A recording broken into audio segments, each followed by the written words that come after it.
in case you forgot, National Boss Appreciation Day, it's coming. Oh, you didn't know? I know, even though it has occurred on October 16th every year since 1958. But still, no one seems to care much about it. It was Patricia Bays-Horowski who registered this national holiday with the United States Chamber of Commerce. She was working for State Farm Insurance Company in Deerfield, Illinois as a secretary. Hey, look, that's what they called themselves back in 1958, including using the word boss, which I don't like anymore either.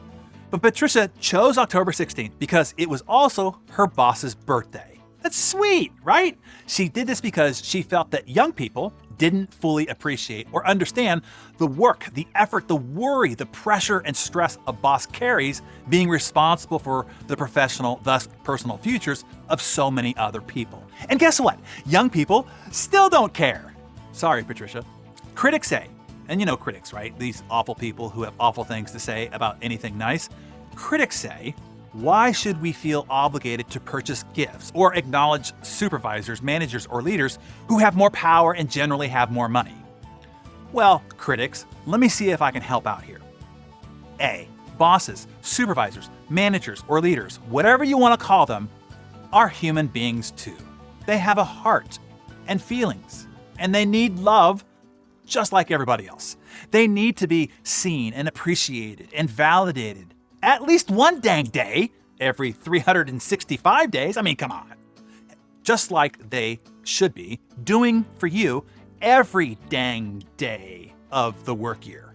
B, you know who else has more power and makes more money, but is also perpetually underappreciated? So we had to make a national holiday in order to get the attention of all those self-absorbed underlings for a day? It's called Mother's Day and Father's Day. Mom and dad thanklessly work their faces off to provide for and coddle the self-esteem of their kids. But one day a year, we make them stop and appreciate their mom and their dad. And just like mom and dad, they don't need your gifts. It doesn't have to cost anything. They just want a little love, some appreciation and acknowledgement, maybe even a hug. And if that weirds out your HR department these days, give your boss a loving fist bump. That'll do, followed by some nice, be it sincere, words. That's it.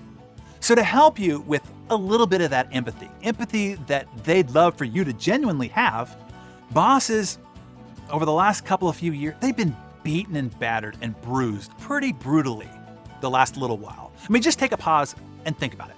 They have led and have been responsible for other people's lives during an existential threat to all of humanity. A global pandemic forcing worldwide lockdowns and shutdowns through absurd political polarization, violent social unrest, civil protest, and a cancel culture. They have had to navigate through radical technology disruptions, broken supply chain problems, rampant inflation, and an impending recession. Meanwhile, their teams have dunked on and ghosted them during this great resignation and reshuffle. All the while, they too have been dealing with disrupted kids' schedules, school shutdowns, and taking care of elder parents and family members. But the strain of these massive challenges placed on the shoulders of leaders are often invisible, ignored, and not even considered by the people they lead. It's why being a leader can be a very lonely and isolating job. And look, it's easy to see why leaders' personal struggles get overlooked. When people face difficult situations or setbacks, it's human nature to think of only your own point of view, your problems and your needs first, and often singularly. People tend to focus on how everything affects them rather than thinking about how something might actually be affecting somebody else.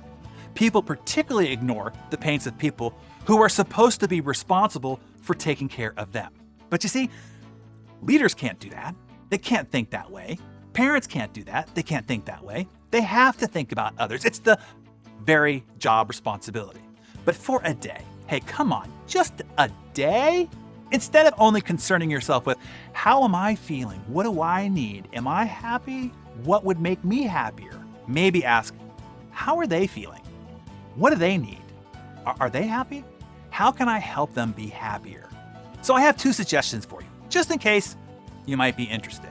Number one, tell your boss that you see them, that you understand their pressures, and you appreciate them. Tell them why you appreciate them. Make sure that it's personal. Let them know that you really do see them. If you don't have a boss, tell a mentor. Or tell your parents, hey, 2 days a year isn't overkill. Number 2, the best way to show your appreciation is to be of help. Figure out how to help them. They've already are holding the weight of the world on their shoulders. Just help lighten their load a little.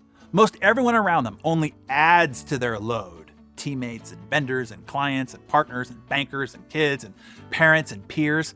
Be the one person to lighten it. And don't just ask them how you can help. Just do it. I'll tell you, they'll love you forever for it.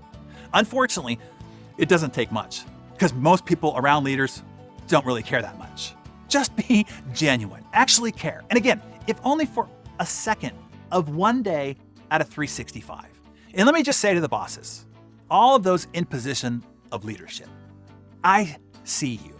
I know the tremendous burden that you carry with you, not only in the office during work hours, but I know that you carry that burden home with you too, whether you want to or not. I know that you lay awake at night with that burden still sitting on your chest. When you wake up, there it is, still sitting on your chest. You think about it in the shower, while you're driving, working out, doing chores, and walking the dogs. It even sits with you at the dinner table with your family. Whether you are appreciated by anyone else or not, just know that I see you. I appreciate you. You are the motor of the world. If you stop, it all stops. Without you, the world does not advance. It doesn't progress. It doesn't grow better. So, thank you for choosing to lead. Big hugs to you. And happy Bosses Day. So Darren Daily community, lead the appreciation. After jotting down your thoughts in your Darren Daily Journal, tell us one thing that you appreciate most about your boss or leader or mentor or parent in the comments below. I'm sure we'd all love to read about and be inspired by your loving comments.